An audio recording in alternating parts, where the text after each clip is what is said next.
Use Tackle. What level was that even? It's over 9,000! That meme is just too dead. I cannot continue this skit anymore.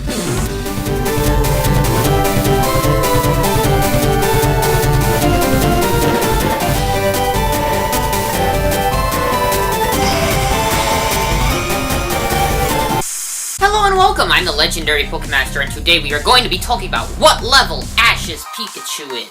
Now the reason why I'm investigating this is because it's kind of like jumping around a bit in the movies and the games, so we will try to see what level it is once and for all. Didn't I do something like this last week?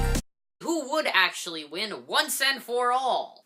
So without further ado, let's start. So the main thing that confuses this theory is that Pikachu is winning and losing all over the place. He lost a bunch of times in Unova to weak Pokemon, and also won against like legendary Pokemon or something.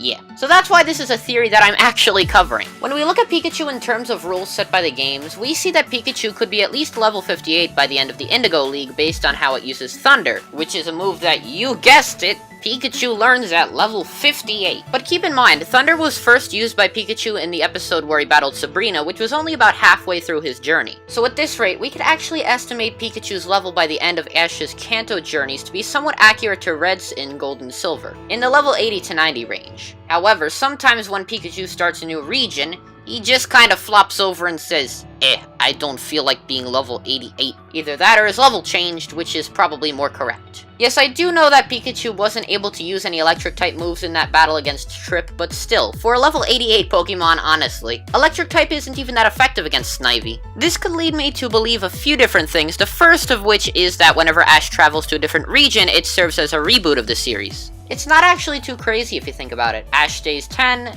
and usually there's no mention of previous characters from previous regions.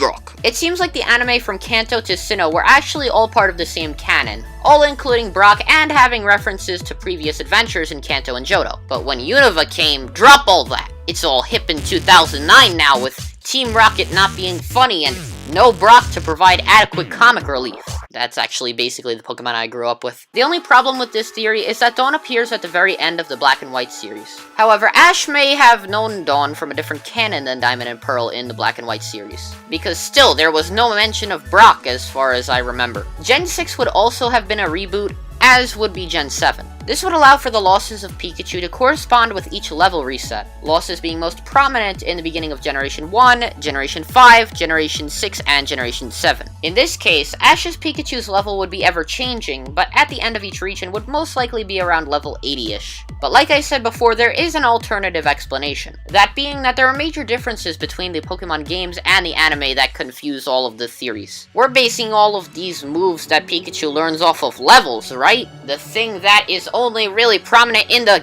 games, right? If you think about it, there's actually little, if any, talk about level in the Pokemon anime, possibly suggesting a different way that Pokemon grow stronger. While the games are naturally based off of more systematics, because, hey, it's a game, the anime has free reign to be more lifelike in the way things work. In the game, you level grind, whereas in the anime, you could just, like, lift weights and stuff and boom! Level 100. If the way Pokemon grow in the anime is actually based off of the real-life concept of training, that means that Pokemon could actually become less physically fit due to inactivity, which could explain why Pikachu has lost to a bunch of Pokemon despite its supposed level and experience. There's even more evidence for this when you figure that Pikachu can't learn Tackle or Leer in the games, which Pikachu does end up using in the anime. If you think about what these attacks do, they could be learned through physical training. So if you take everything into consideration, that is actually pretty good possibility. I did that so great. So in this case, Pikachu wouldn't really have a set level, but would rather be considered somewhat physically strong. However, the interpretation of the evidence is up to you, so what do you think? How much experience does Ash's Pikachu have, and if applicable, what level is it at? Please leave a comment down below. You can also subscribe to see videos like this twice a week.